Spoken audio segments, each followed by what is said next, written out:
happy today. Welcome back. And first of all, let's start by thanking you guys for liking, subscribing, and commenting on my channel. We are at 31 subscribers. Thank you so much. May God bless you. How is your day going? I hope it's nice. I hope it's good. And well, today I want us to continue on something that we talked about last time, but we never had a chance to complete. So today I'm talking about how to discover your race and how to keep to your lane.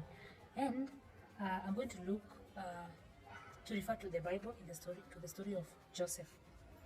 Joseph had a dream whereby he saw the moon and the stars bowing down to his star.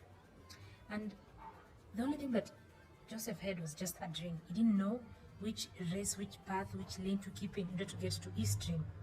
And like most of us, we can just imagine where we want to be. We can just picture where we want to be, but we don't know how to get there. We don't know how to get there, the steps, the race itself, what you're supposed to do to get there. But today I have something to tell you about discovering a race. The first thing is knowing God personally. You have to know God not as a God of your parents, of your pastor, but as your God.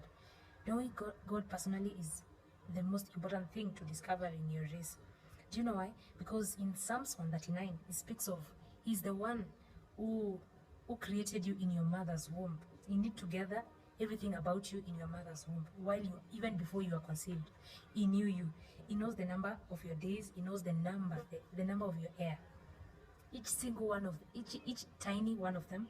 That means He has every detail about your life, your race, and which lane you have to keep to.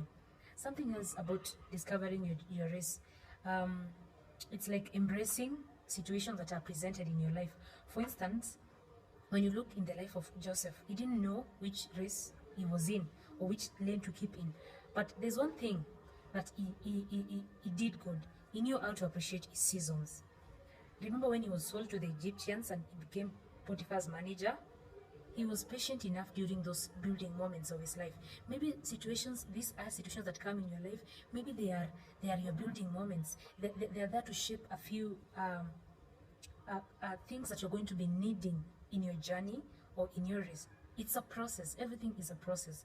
You know, when you look in his life again, you see that after becoming the house manager, he also went to prison, where he was given leadership opportunities, and thereafter he was able to become the Prime Minister of Egypt. How amazing is that? You know, when we get into tribulations, especially during this season, we feel like so overwhelmed. We feel like everything is going wrong. But let me tell you one thing. Everything is in order. Everything about you is perfect. The one that wrote everything about you has already perfected it. It's just a matter of time until you are able to discover which path you're supposed to take and which lane you're supposed to keep in.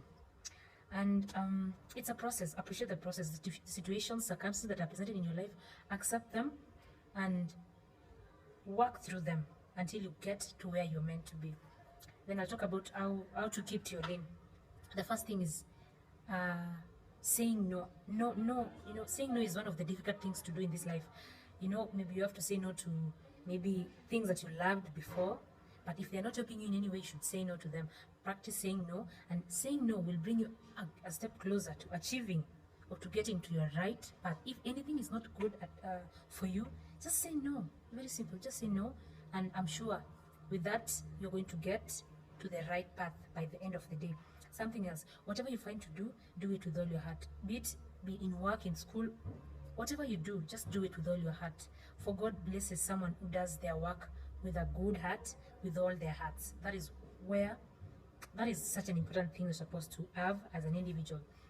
And lastly, Ecclesiastes chapter 9 verse 1 speaks of the race not being for the swift, neither for the strongest, but time and chance happen to them all. Time is very essential for you. We all have the same time. The only difference is how we take our time and how we take our chances. Your chance to discover your race is just a step away. You just have to appreciate your seasons and learn from them and move forward. And at the end of the day, you're going to get to where you're meant to be. Thank you so much. May you like, subscribe, comment, and share. Until next time, I wish you a very lovely week. with God's blessings, peace, and guidance. All the best. Bye.